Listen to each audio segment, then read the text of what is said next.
You're listening to Talkline with Zev Brenner, America's premier Jewish broadcast on the air since 1981. And now, here's your host. Welcome back to the program. I'm Zev Brenner. I'm always looking for interesting guests, and I look far and wide. And sometimes the best guests are really close by. And in Shul, I was introduced to Shimon Shkury, the founder and president of Ariel Property Advisors.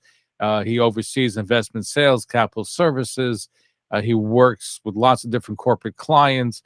He also is featured on the Wall Street Journal, New York Observer, New York Post, commercial industries. So he's recognized by Real Estate New York as one of the 40 under 40 in the industry, but he also gives back to the communities involved in philanthropy and civic organizations, and works with lots of different groups, including American Friends of the Open University, Friends of the Israel Defense Forces, APAC, Israel Bonds, Legal Outreach, Lower East Side Tenement Museum. He's originally from Israel.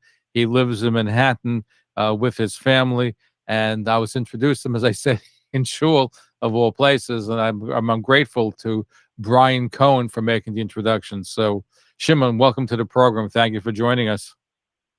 Thank you, Zev. We both are grateful for Brian Cohen. He's one and only. He's a great connector and is a wonderful human being. Zev, thank you so much for having me here.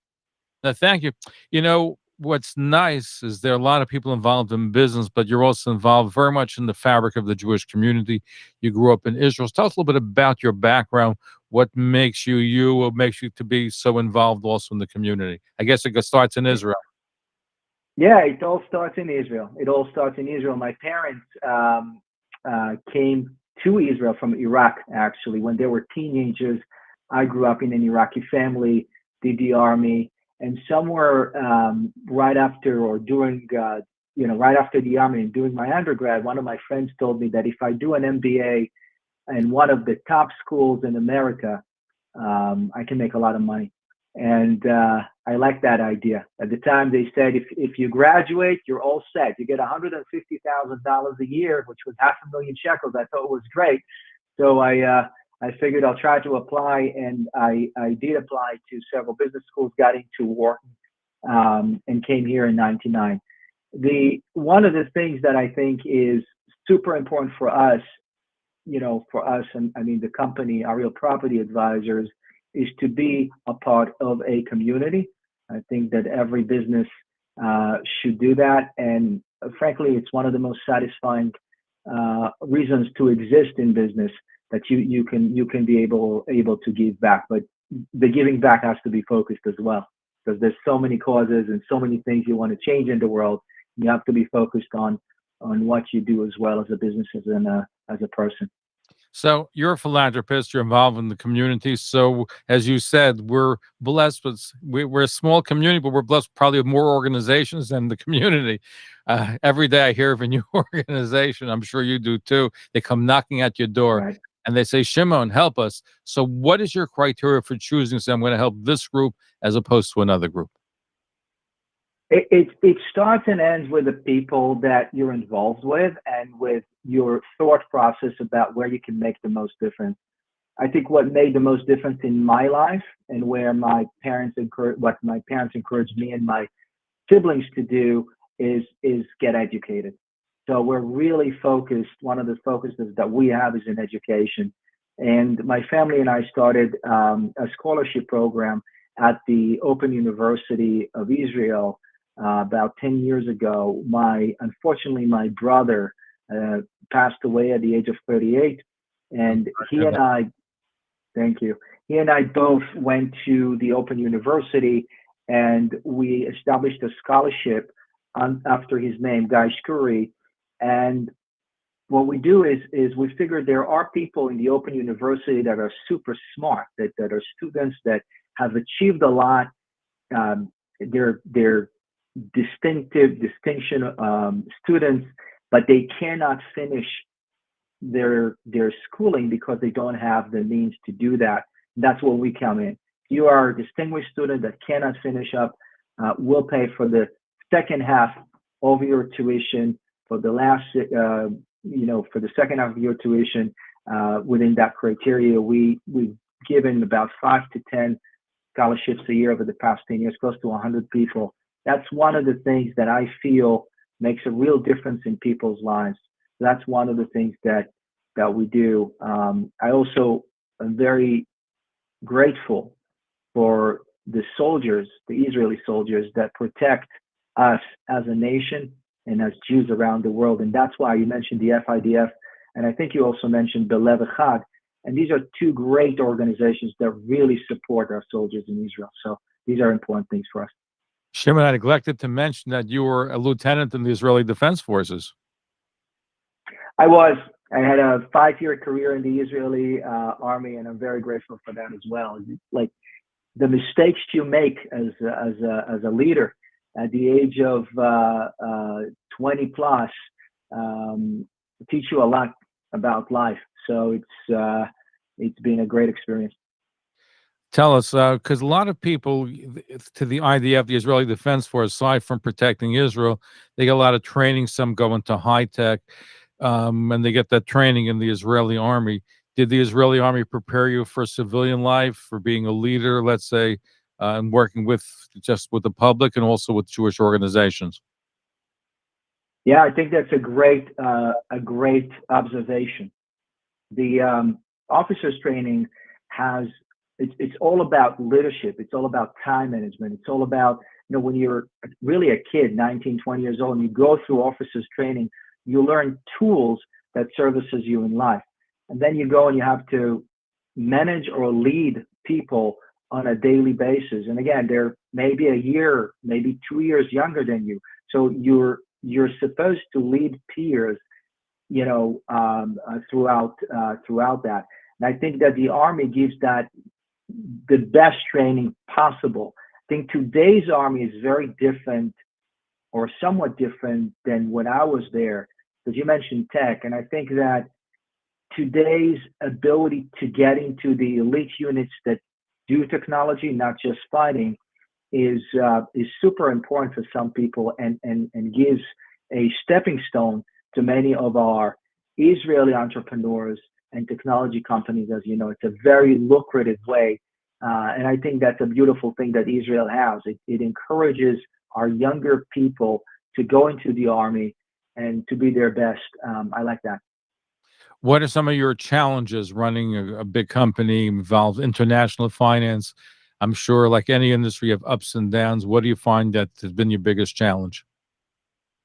The biggest challenge is recruiting great people. I hear find me people. You know how many businesses ask me, find me people? I don't know where all the qualified people are. Where are they? Well, I can tell you that 5 of them are with me because they are my partners. They're the best of the best. I have 5 great partners who, 3 of which are founding partners, and I'm very lucky to have met them very young. All of us were very young at the time, about 20 years ago. From Israel too? Are they from the Army? Not at all. One of them is a Marine. Okay. None of them is an Israeli. And all of them have been working with me at different iterations in the past 20 years. And we just made 2 new partners last year, the beginning of last year. So I'm very, very fortunate this way. So that's great people. We have a really great platform with a lot of talented people. Retaining and hiring is the hardest thing. I think that what keeps me up and excited is creating a culture and making meaning out of work, because you want to get to work when you're excited about what you do. And I think, we're in the brokerage business. We help sellers get the best numbers they can through giving them the information, the most information possible, the insights that they need. We help them recapitalize portfolios, large and small, refinance portfolios. And you really need to have the right mindset in order to always think about the person that sits in front of you and what's their best interest, where you can add value. And finding the people that are willing to do that are willing to essentially learn how to help someone else is always difficult. And one of the things that makes me the happiest is to find someone who we're about to hire. So you're lucky you're able to find good people. Yes. So explain. I'm sure a lot of business people listening to the broadcast right now want to know, how do you find good people? You put an ad in the paper, you check with people. What's the secret to finding such personnel? The best people we found are people that came recommended from others we know and trust. And these are people from our companies, these are clients, these are family members of people that we know. This is hands down, these are the best people we've hired in the past through these relationships and networks. Now, you have your usual avenues of recruiting through social media and paid advertisings and headhunters and so on. But the best came out of that. You have to always have a funnel of people and resumes on staff and interview them. And we also pay a lot of attention to who we hire by interviewing multiple people internally, seeing every hire before we make an offer. Now, how important, and today we have so many different tools to check people out, how important is social media postings that somebody has made in the past? Do you look at that when you're looking to hire? We do. We do. I think it's important that the person we're hiring is politically correct, is appropriate, especially in the business world.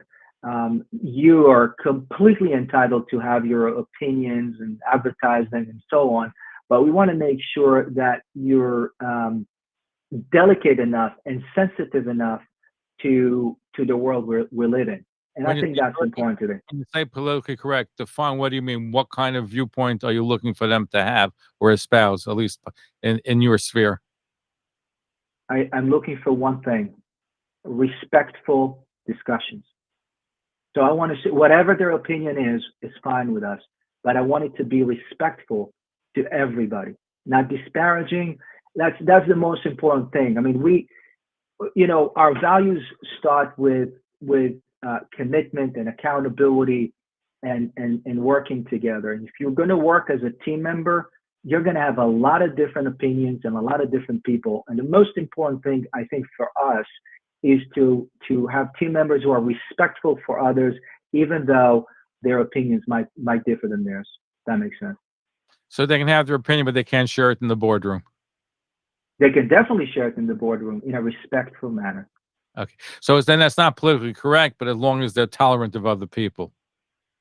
Correct. So maybe that's my Hebrew getting in the way, but it has to be respectful of other people.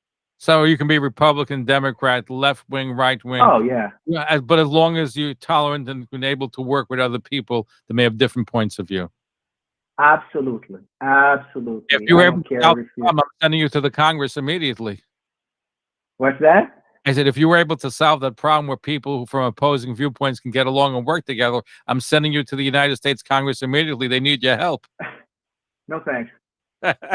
You happy?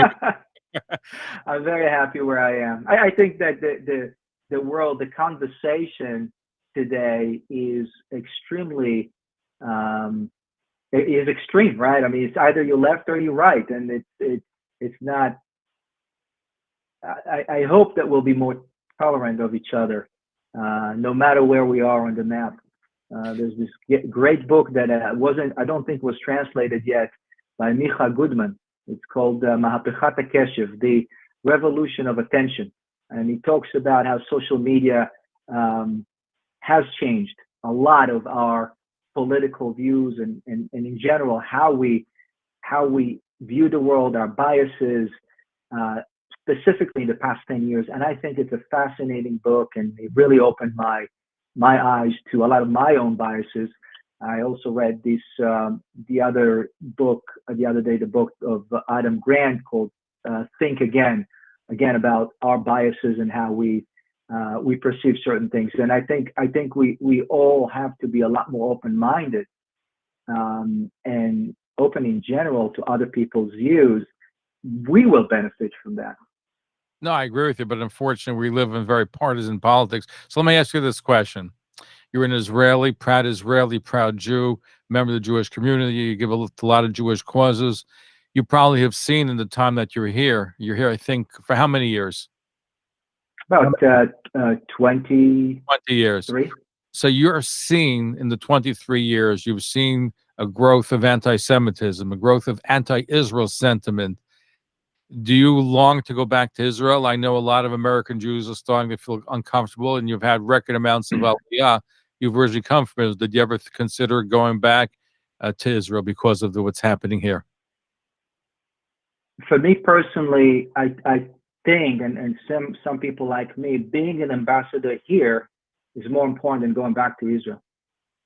Keep doing what I'm doing here, keep being involved with Jewish and Israeli causes, keep doing business here. For me, from my perspective, is a lot more important for me to be here than to move back to Israel. And yes, I think there is rising anti-Semitism, and I think we all should stand for it. And I think that every organization that talks about human rights, not just Jewish human rights, but just any human rights, should acknowledge that and should talk about it. And there's not enough conversations about it. No, and one of the other factors is, though, to raise a family in America is much more difficult than raising it in Israel. You stay, Right. you will live, you breathe the atmosphere here. It's a secular culture. It's very woke. Things are changing in a dramatic way. Crime is going up. So that's why, yes. And again, I'm living here just like you're living here, but part of me says, it's just a matter of time before we're all in Israel because of the rising anti-Semitism and the change, and it's much easier to live a Jewish life in Israel than it is here in America. Completely easier to live a Jewish life in Israel. I can tell you that one of the reasons my wife and I send our kids to a Jewish school, to Heschel, who's a fantastic school, a great community, is exactly because of that. We want them to enjoy New York City, but we want them to have the Jewish values. We want them to have Israeli values, and we take them to Israel a few times a year. But in terms of living, our lives are here, and I do think we have a role here. As for me personally, as an Israeli American, I do think I have a role here in the diaspora to contribute. Any thoughts of running for public office? No. Involved? You know what? My sister is actually doing that in Israel. So you don't need two in the family. She's the mayor of Kadima Tzoran, which is a yishuv near Netanya. She's been doing it for the past 4 years. She's up for elections this year. She's doing an incredible job. Her name is Karen Green. She's doing it from the warmth of her heart. She's a really great person, and I think that it's a very, very difficult life, especially in Israel. Yes, so, and being a politician anywhere is a difficult life. So I should tell Mayor Eric Adams he shouldn't worry. You're not running for mayor of New York. Mayor Adams should not worry.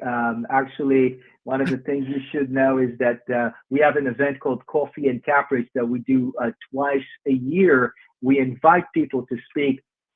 He was invited a few years ago before he became mayor, and we attribute his elections to our event. I'm just joking, but if you want to be a mayor, come to our event. Absolutely. Listen, Shimon Shkury, the founder and president of Ariel Property Advisors, involved in international finance, but also philanthropist, involved with so many different Jewish groups. But I really should address you as Lieutenant Shimon Shkury, because that's really your title. You still carry the title, correct? You carry for life, I guess.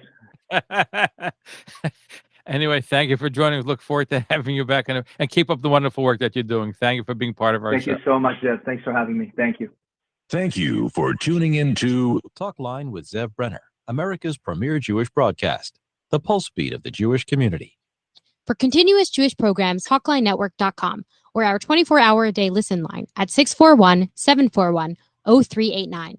For past shows, you can find us on iTunes, Spotify, Amazon, YouTube, Instagram, and all major podcast platforms, or jewishpodcast.org. Thanks for listening to the TalklineNetwork.com. Follow us on Facebook, Twitter, and Instagram.